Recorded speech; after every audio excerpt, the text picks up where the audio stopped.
Hey, what's going on today, guys? So today I wanted to go over a specialty piece we have here at the gym, and I get a lot of questions on a regular basis of like all these pieces of equipment they see in this gym, like they're weird, they're different. And to be honest with you, a lot of people don't know what they are because they were produced mid-1960s, early 70s, and then about mid-80s they went out of production when hammer strength took over. So what we did today is called the Nautilus Double Leg. So the Nautilus Double Leg is basically designed to completely take your quads to failure and then beyond. So we'll do an isolation first and a compound second. We're right into the compound. There is no walking to another machine. Now you'll notice on this machine, the cams, or what the chain goes around, very provastic, very big. So the bigger that cam is, or the more almond shape or nautilus shape they are, the longer they are, the further that chain at peak contraction in the short range, which is the most difficult portion of the muscle. Again, these muscles can't really grab anymore. Very long. So the chain's very, very far away from the access point.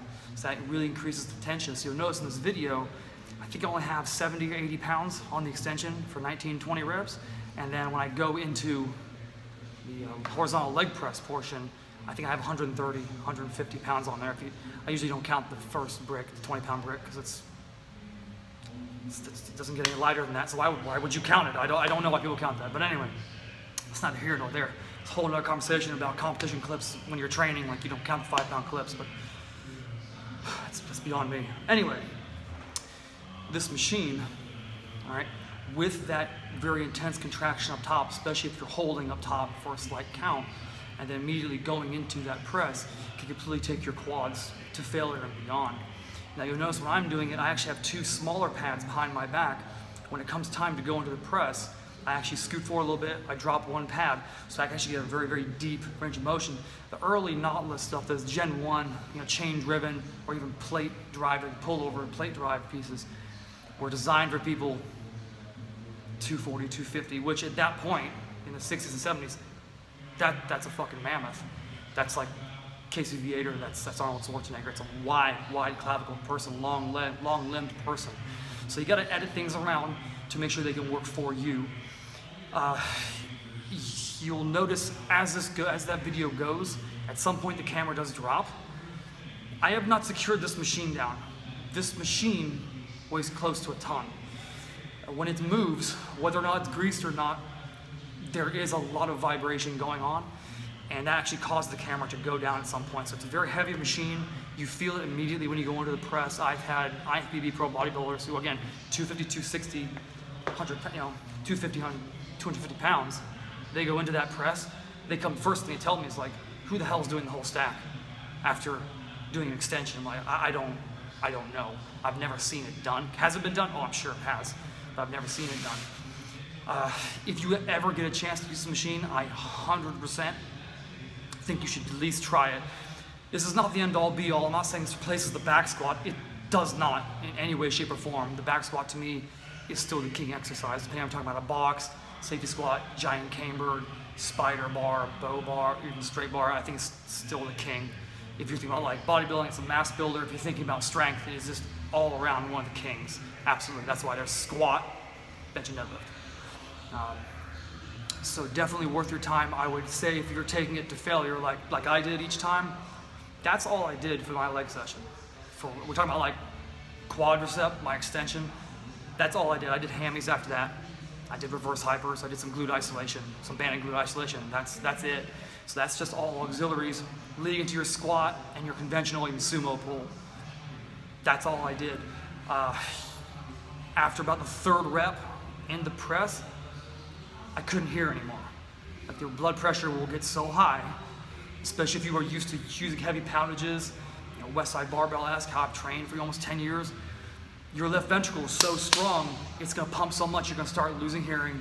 When I got out of that, incredibly dizzy, I'm used to it, I'm accommodated to it, but with that intensity and that size of cam, when you get to the peak contraction on the extension and on the press, back to back with very minimal rest, it's gonna take a taxing on you.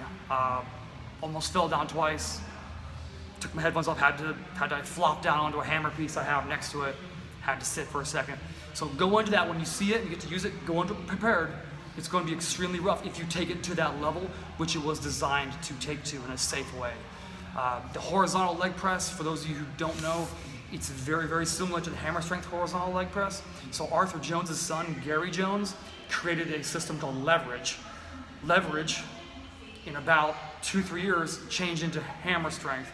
So many pieces in the hammer world, are derived directly off of Nautilus pieces, in which, in the short range position, much like the hammer front pull down, it's roughest at the bottom. And in a hammer horizontal plate loaded leg press, it's incredibly rough. And that is the exact same feel you're gonna have on that selectorized double leg piece. But other than that, that is the Nautilus double leg. And that's it for today. Ciao for now.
No.